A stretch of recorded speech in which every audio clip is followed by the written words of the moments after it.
தமிழ்நாடு கள்ளக்குறிச்சிக்கு வந்தாங்க ராகுல் காந்தி, பிரியங்கா காந்தி. எங்க ஸ்டாலினே போலீங்களே, ஏங்க அது அங்க 100 பேர் செத்து போயிருக்காங்களே, இங்க ஒத்துருமே சாவலிங்களே சார். அதாவது போலீஸ்காரர்கள்லாம் இரண்டு முஸ்லீம்கள் சேர்த்து இருந்திருக்கிறார் என்றாலும் அங்க இருக்கிற வகுப்பு கலவரம். அண்ணாமலை வந்தது சூட்டோடு சூடாக ஆளுநரும் வர இருக்கிறார். கண்டிப்பாக நேஷனல் டிசாஸ்டர் ரிலீஃப் ஃபண்ட் மூலமாக குறைந்தது 200-300 கோடி ரூபாய் தருவார்கள் என்று தான் எதிர்பார்க்கிறார்கள். மு.க. ஸ்டாலினுடைய மாடல் என்ன என்று கேட்டால், ஸ்கூலுக்கு ஸ்கூல், கல்லூரிக்கு கல்விக்கு இருக்கிறதோ இல்லையோ சாராய கடை திறந்து விட்டார்கள். தமிழகத்தில் இப்பொழுது பொது ஜனவரி சாராயத்தை பிரைவேடைசேஷன் பண்ண போறாங்க. கேளிக்கை ரெக்ரியேஷன் கிளப், கேளிக்கை கிளப்ல கூட அதை சாராயம் கொடுத்துட்டு போறாங்க. ராத்திரி 12 மணி மட்டும் திறந்து வச்சுக்க போறேன்னு. ஆக மொத்தம் தமிழக காங்கிரஸை விட படு மோசமாகிவிட்டது மகாராஷ்டிரா காங்கிரஸ் மகாராஷ்டிராவில் செத்து போச்சுங்க.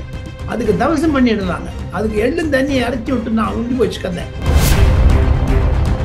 அண்ணாமலையும் விஜயும் வைத்துக் கொண்டு ஏதாவது செய்யலாம் என்று நினைத்தது. விஜய்க்கு திமுக தான் முகமூடியாக இருந்தது. திமுகவும் விஜய்க்கு முகமூடி பணம் கொடுத்து ஆரம்பித்தார்கள். ஆனால் இப்பொழுது விஜய் எதிராக ஆக்கிவிட்டார் திமுகவிற்கு.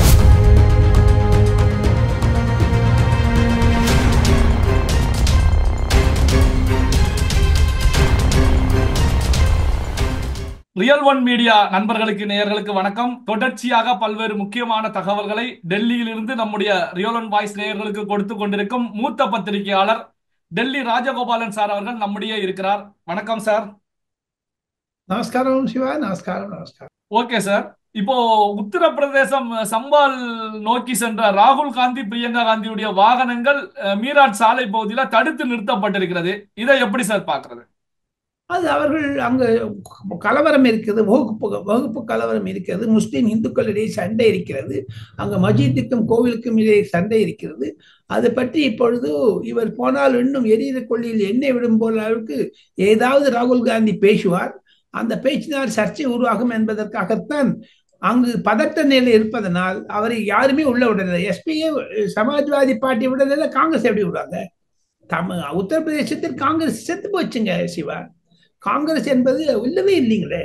அகிலேஷ் யாதவ் சொல்லிட்டாரு, நீங்க அதானி ஒன்றும் பிரச்சனையே இல்லை, அதானி பிரச்சனை பத்தி எடுத்தீங்கன்னா நான் கிட்ட வர மாட்டேன். சரத்பவார் சொல்லிட்டாரு, மம்தா பானர்ஜி சொல்லிட்டாங்க, சமாஜ்வாதி பார்ட்டி சொல்லிட்டாங்க. இன்னும் என்னங்க யார் சொல்லணும்? திருப்பி அதானின்னா அந்த அதானியோட திமுக கைகோட்டு இருக்குது. எப்படிங்க அது செல்வ பெருந்தை ஒத்துப்பாரத்தை தமிழக சட்டமன்றத்தில்? சார், இந்த சம்பால் மசூதி விவகாரத்துல அகிலேஷ் யாதவுடைய கட்சியை சேர்ந்த 700க்கும் மேற்பட்டவர்கள் கைது செய்யப்பட்டிருக்காங்க. சோ இதை எப்படி சார் அங்க எப்படி சார் நிலவரம் எப்படி சார் இருக்கு? நிலவரம் பதற்ற நிலவரமாகத்தான் இருக்கிறது. அதற்கு அந்த அந்த மசூதிக்கு கீழே இந்து கோவில் இருந்ததாக சொல்லுகிறார்கள். அங்கு இருக்கக்கூடிய மாவட்ட நீதிபதி ஒரு அறிக்கை கொடுத்திருக்கிறார். அதை சுப்ரீம் கோர்ட் நிறுத்தி வைத்திருக்கிறது. இருந்தாலும் பதற்ற நிலை நிலவுகிறது. யோகி ஆதித்யநாத் இந்த நிலையை கண்காணித்து வருகிறார். இது ஒரு வகுப்பு கலவரமாக கூடாது என்பதனால் பலத்த போலீஸ் பாதுகாப்பு இருப்பது நியாயம்தான். அந்த அமைதியை கொலை நாட்டுவதற்கு ராகுல் காந்தி சென்றிருக்கிறார் என்றால் அங்கு இருக்கிற எங்க தமிழ்நாடு கள்ளக்குறிச்சிக்கு வந்தாங்க ராகுல் காந்தி, பிரியங்கா காந்தி. எங்க ஸ்டாலினே போலீங்களே, ஏங்க அது அங்க 100 பேர் செத்து போயிருக்காங்களே, இங்க ஒத்துருமே சாவலிங்களே சார். அதாவது போலீஸ்காரர்கள்லாம் இரண்டு முஸ்லீம்கள் சேர்த்து இருந்திருக்கிறார் என்றாலும் அங்க இருக்கிற வகுப்பு கலவரம். அதுக்கே ராகுல் காந்தி கள்ளக்குறிச்சிக்கு எங்க வரலீங்க சார்? இப்போ தமிழ்நாட்டை பொறுத்த வரைக்கும் இந்த புயலினால பெரிய அளவுல பாதிக்கப்பட்டிருக்கு. திருவண்ணாமலையில 7 பேர் இறந்திருக்காங்க. சோ இந்த விவகாரங்கள் தமிழ்நாட்டுல நடந்த இந்த இயற்கை பேரிடர்கள் குறித்து இப்ப ஆளுநர் அவர்கள் டெல்லிக்கு ரிப்போர்ட் அனுப்பியிருக்காங்களா சார்? அது என்ன மாதிரியான ரிப்போர்ட்? ஆளுநர் டெல்லிக்கு வர இருக்கிறார் இந்த சனி ஞாயிறில். அமித்ஷா அவர்கள் மற்ற மாநிலங்களில் தேர்தல் இருந்ததனால் தமிழக நிலை பற்றி விவாதிக்கவில்லை. இருந்தாலும் அண்ணாமலை வந்தது சூட்டோடு சூடாக ஆளுநரும் வர இருக்கிறார். கண்டிப்பாக நேஷனல் டிசாஸ்டர் ரிலீஃப் ஃபண்ட் மூலமாக குறைந்தது 200-300 கோடி ரூபாய் தருவார்கள் என்று தான் எதிர்பார்க்கிறார்கள். 7 பேர் இறந்ததனால் பிரதமர் நிவாரண நிதி பணம் வந்தாலும் வரக்கூடும் என்று தான் சில பாஜக எம்பிக்கள் என்னிடம் தெரிவிக்கிறார்கள் சிவா. சார், அதாவது பிரதமருடைய விஸ்வகர்மா திட்டத்தை தமிழ்நாட்டுல நிலைநாட்ட விட மாட்டோம். காரணம் என்ன அப்படின்னா, அது வந்து சாதியை மையப்படுத்துகிறது அப்படின்னு தெரிவித்த முதல்வர் மு.க. ஸ்டாலின் அவர்களை பொறுத்த வரைக்கும், அகில இந்திய சமூக நீதி கட்டமைப்பின் 3வது தேசிய இணைய மாநாட்டுல வீடியோ கான்பரன்ஸ்ல பேசும்போது மகளிர் இடஒதுக்கீட்டை தடுத்து அதே நேரத்தில் வந்து பாத்தீங்கன்னா அதாவது சதி செய்த மாதிரியே, அதாவது மகளிர் இடஒதுக்கீட்டை தடுத்து சதி செய்த மாதிரியே சாதி வாரிய கணக்கெடுப்புக்கும் மத்திய பாஜக அரசு தடை போடுகிறது அப்படின்னு சொல்லி தெரிவிக்கிறாங்க. இதை எப்படி சார் பாக்குறது? ஏன்னா அங்க வந்து சாதியை முன்னிலைப்படுத்துறது அப்படின்னு சொல்லி தெரிவிச்ச முதல்வர் அவர்கள் இங்க சாதி கணக்கெடுப்புக்கு பாஜக தடை போடுகிறது அப்படின்னு சொல்லி தெரிவிக்கிறாங்க. இதை எப்படி சார் பாக்குறது? முன்னுக்கு மாறணுமாக பேசுவதுதான் திராவிட முன்னேற்ற கழகத்தினுடைய கலையாக இருக்கிறது. அப்படி பார்க்க போனீங்கன்னா மகாராஷ்டிராவில் எப்படிங்க ஜெயிச்சாங்க? பெண்களுடைய மகளிர் திட்டத்திற்காக தான் ஜெயிச்சாங்க. தமிழ்நாடு மாதிரி பெட்ரோல் விலையை குறைக்கிறேன், டீசல் விலையை குறைக்கிறேன், நீட்டை எடுக்கிறேன் சொல்லி போய் வாக்கு கொடுத்து வந்தாங்களா? ஆனால் மு.க. ஸ்டாலினுடைய திராவிட முன்னேற்ற கழகத்தினுடைய இரட்டை நிலைப்பாடு தான் ஏளனமாக இருக்கிறது, சிரிக்கக்கூடிய அளவிற்கு இருக்கிறது. சார், இப்போ சற்று முன் பாத்தீங்கன்னா மத்திய அரசாங்கம் ஒரு 50,000 வாட்ஸ்அப் அண்ட் ட்விட்டர் கணக்குகளை முடக்கி இருக்காங்க. சோ என்ன காரணம் சார் இப்படி வாட்ஸ்அப் கணக்குகள், ட்விட்டர் கணக்குகள் போன்ற சோசியல் மீடியா கணக்குகளை மத்திய அரசாங்கம் முடக்குவதற்கான காரணம் என்ன சார்? இந்திய பாதுகாப்பிற்கு களங்கம் விளப்பதற்காக அந்த வாட்ஸ்அப் குரூப்புகள் இருக்கின்றன. இந்தியாவில் ஒரு இடத்தில் கலவரம் நடந்தால் அந்த கலவரத்திற்கு அயல் நாடுகளில் இருந்து கண்டனம் வருகிறது. வாட்ஸ்அப் வந்ததன் மூலமாக சிவா, டெல்லியில் நடக்கதை அடுத்த செகண்ட் அமெரிக்காவிலோ, லண்டனிலோ, ஸ்ரீலங்காவிலோ, மால்தீவ்ஸிலோ, மொரிஷியஸிலோ இல்லது ஆஸ்திரேலியாவிலோ இருந்தால் கண்டுபிடித்து விடலாம். ஒரு செகண்ட் தான் தேவை.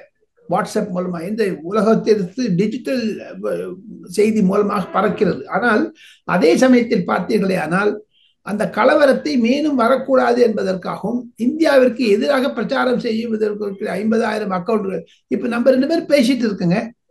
இப்ப நம்ம வந்து எல்டிடிஐ பற்றியோ அல்லது தமிழகத்தில் இருக்கக்கூடிய சில என்ஐஏ தயார் செய்யக்கூடிய நேஷனல் இன்வெஸ்டிகேட்டிங் ஏஜென்சி செய்யக்கூடிய சில பயங்கரவாதிகள் தமிழகத்தில் மத மாற்றங்களில் ஈடுபட்டிருக்கிறார்கள் என்று ஆதாரத்துடன் சொன்னால் பரவாயில்லை. போய் சொன்னா அது வகுப்பு கலவரத்தை கொண்டு வந்து விடும். அதற்காகத்தான் இந்த வாட்ஸ்அப்புகளையும் சமூக வலைதளங்களையும் மத்திய அரசாங்கம் தடை விதித்திருக்கிறது என்று மத்திய உள்துறை அமைச்சகத்தின் அதிகாரிகள் பேசும்போது சொல்லுகிறார்கள் சிவா.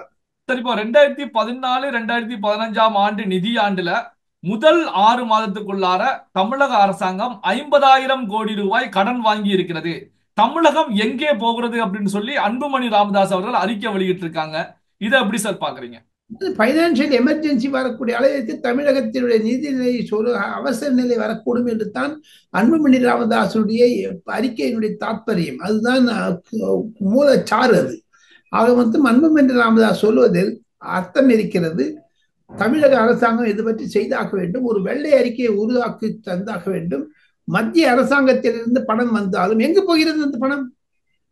எங்க டாஸ்மாக்ல எவ்வளவு பணம் அங்க கொடுக்குறாங்க? பொதுமக்களிடமிருந்து உருகிறது. கஞ்சா சுற்றுமா பிரமாதமா போயிட்டு இருக்கு தமிழ்நாட்டுல. தீபாவளி அன்னைக்கு திறந்து விட்டாங்க. 2,000 கோடி ரூபாய்க்கு அதிகமான இன்கம் வந்திருக்குது தீபாவளியின் போது சாராய கடைகள். அந்த பணம் எங்க போகுதுங்க? அதைத்தான் சுட்டி காண்பிக்கிறார் அன்புமணி ராமதாஸ். சார், இப்போ கஞ்சா அப்படின்னு சொல்லும் போதுதான் சார் ஒரு செய்தி என்ன அப்படின்னா சார், கடந்த ஒரு சில நாட்களாகவே இந்த போதைப் பொருள் சம்பந்தமாக பல பேர் கைது செய்யப்பட்டிருக்காங்க. இந்த அடிப்படையில் தான் நேற்று நடிகர் மன்சூர் அலிகான் அவர்களுடைய மகன் அலிகார் துக்ளக் அவர்கள் கைது செய்யப்பட்டிருக்காங்க. கைது செய்யப்பட்டு 12 மணி நேரம் விசாரணை மேற்கொண்டிருக்காங்க. அதாவது இந்த போதைப் பொருட்கள் காலேஜ் பல்வேறு நிலைகள்ல வந்து பட்டுவாடா செய்யப்படுகிறது அப்படிங்கிற நிலையில இதை எப்படி சார் பாக்குறீங்க? சாதிக் ஷரீப் கூட அதைத்தானே செய்து கொண்டு வருகிறார்.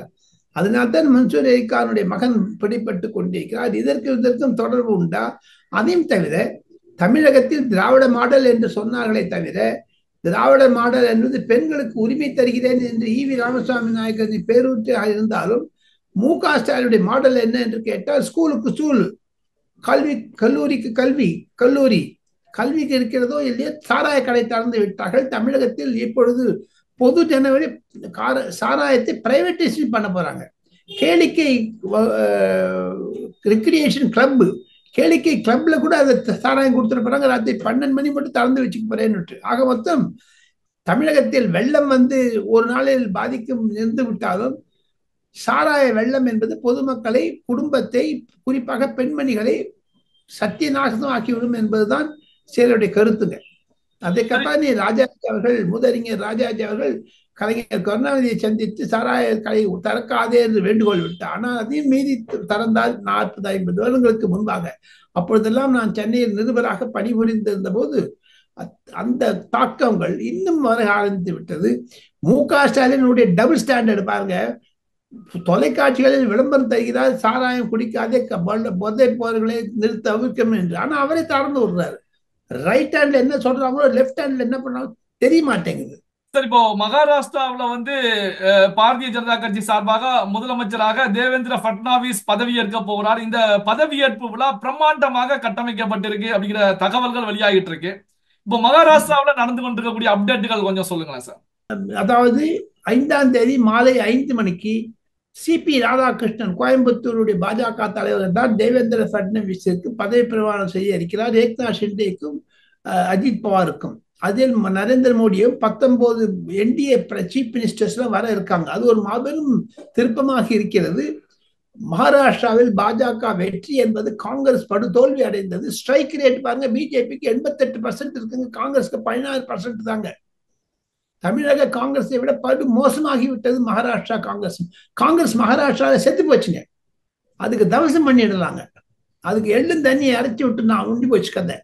அந்த மாதிரி தமிழகத்திலும் ஒரு திருப்பம் வந்தால் என்ன ஆகும்? ஒன்று, மகாராஷ்டிராவிற்கும் தமிழகத்திற்கும் பல ஒற்றுமை வேற்றுமைகள் உண்டு சிவா. காரணம், இங்கு ஏக்நாத் ஷிண்டே வெளியே வந்தார், அங்கு ஓ பன்னீர்செல்வம் வெளியே வந்தார். அதாவது அதிமுக பிளவுபட்டது, சிவசேனா பிளவுபட்டது, என்சிபி சரத்பாது பிளவுபட்டது. இருப்பினும் அதிமுகவுடைய தலைவர் எடப்பாடி பழனிசாமிக்கு இரட்டை இலை கிடைத்தது. ஏக்நாத் ஷிண்டேவுக்கு அவருடைய அம்பு வாள் அது கிடைச்சது. இந்துக்களுடைய பிரதி சின்னமாக இருக்கக்கூடியது. ஆக மொத்தம் மகாராஷ்டிரா தேர்தலில் ஹிந்துத்வா தான் மெயின் போர்ஸாக இருந்தது. RSS நன்றாக வேலை செய்து ஒரு அமோக வெற்றி தேடி தந்தார்கள். மகாராஷ்டிரா அரசியல் என்பது அதை ஆராய்ச்சி செய்ய வேண்டும் என்றால் பக்கம் பக்கமாக அரை மணி நேரம் 1 மணி நேரத்துக்கு பேசலாம் மகாராஷ்டிரா தேர்தலை பற்றி. அதில் ஏக் ரஹேங்கே சேஃப் ரஹேங்கே என்றும், ஒன்றுபட்டால் உண்டு வாழ்வு என்று தமிழில் சொல்வார்களே, அதே மாதிரி நரேந்திர மோடி அவர்களும் அயோத்தி ஆதித்யநாத்தும் சேர்ந்து கட்டேங்கே பட்டேங்கே என்று ஹிந்தியில் சொல்வார்கள். நம்ம துண்டா போனால் ஒன்றுமே இருக்காது என்று, இந்துக்களுடைய ஜனத்தொகை குறைந்து வருகிறது என்றும் மோகன் பாகவத் சொன்னார் பாருங்க, ஒவ்வொருவருக்கும் 3 குழந்தைகள் வேண்டும் என்று. அதையெல்லாம் பிரதிபலிக்கும் அளவிற்குத்தான் மகாராஷ்டிரா தேர்தல் சுட்டி காண்பிக்கிறது. இதிலிருந்து தமிழக அரசாங்கமும் சரி, தமிழக ஆளுங்கட்சி திமுகவும் சரி, எதிர்கட்சிகளும் சரி பாடம் பகிர வேண்டிய நிலைமைக்கு வந்துவிட்டது, குறிப்பாக காங்கிரஸ். சார், இப்போ நடிகர் விஜய் அவர்கள், தாவேகா கட்சி தலைவர் விஜய் அவர்கள் வந்து அறிக்கை வெளியிட்டு இருக்காங்க. இதை வந்து திமுக வந்து முழுமையாகவே அடிச்சிருக்காங்க அப்படின்னு சொல்லலாம். அதாவது சுயநல அரசு அப்படின்னு சொல்லி அந்த அறிக்கையில வந்து அறிக்கை வெளியிட்டு இருக்காங்க. சுயநல அரசு அடிப்படை கட்டமைப்புகளை கூட சீர் செய்யவில்லை அப்படிங்கிற கருத்துக்களை முன்வைக்கிறாங்க. இதை எப்படி சார் பாக்குறீங்க? திமுகவிற்கு ஒரு பெரிய ஆபத்து தான். உதயநிதியினுடைய உதயத்தை தடுக்க வேண்டும். அண்ணாமலையும் விஜயும் வைத்துக் கொண்டு ஏதாவது செய்யலாம் என்று நினைத்தது. விஜய்க்கு திமுக தான் முகமூடியாக இருந்தது. திமுகவும் விஜய்க்கு பணம் கொடுத்து ஆரம்பித்தார்கள். ஆனால் இப்பொழுது விஜய் எதிராக ஆகிவிட்டார் திமுகவிற்கு. பாயசமா பாசிசமா என்றெல்லாம் கேட்கிறார். ஈவி ராமசாமி நாயக்கருடைய கொள்கையை பாராட்டுகிறேன், ஆனால் கடவுள் வழிபாடை தடுக்க மாட்டேன் என்று சொல்லுகிறார்.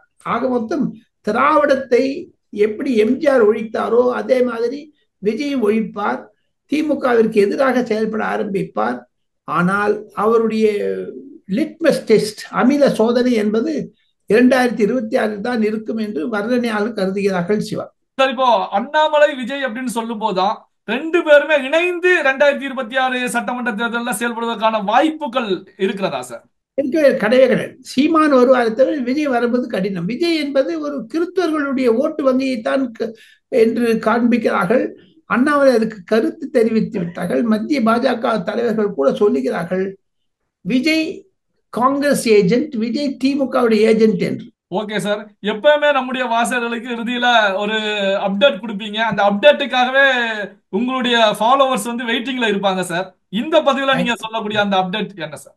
அப்டேட் என்ன என்று கேட்டால், மத்திய அரசாங்கத்தின் மூலமாக தமிழகத்தில் இருக்கக்கூடிய வெள்ளை பேரிடரை பார்ப்பதற்கு அடுத்த புதன்கிழமை 11ஆம் தேதி காலை டெல்லியிலிருந்து ஒரு தூதுக்குழு வர இருக்கிறது, உயர்மட்ட தூதுக்குழு. 12ஆம் தேதி தமிழக முதலமைச்சர் மாண்புமிகு மு.க.ஸ்டாலினை சந்தித்து பேச இருக்கிறார்கள். அதில் குறைந்தது 2000 கோடி ரூபாய்க்கான ஒரு உதவிகளை தருவதற்கு திட்டங்கள் வகித்திருக்கிறார்கள். அந்த குழு என்பது 12 பேர் இருப்பார்கள் சிவா. தலைவர் பிளஸ் 11 பேர். அந்த 11 பேரும் பற்பல அமைச்சகங்களிலிருந்து தேர்ந்தெடுக்கப்பட்ட பிரதிநிதிகளாக இருப்பார்கள், டெக்னிக்கல் பர்சன்ஸ். அதாவது பல பேரிடர்களை எல்லாம் சந்தித்து இருப்பார்கள்.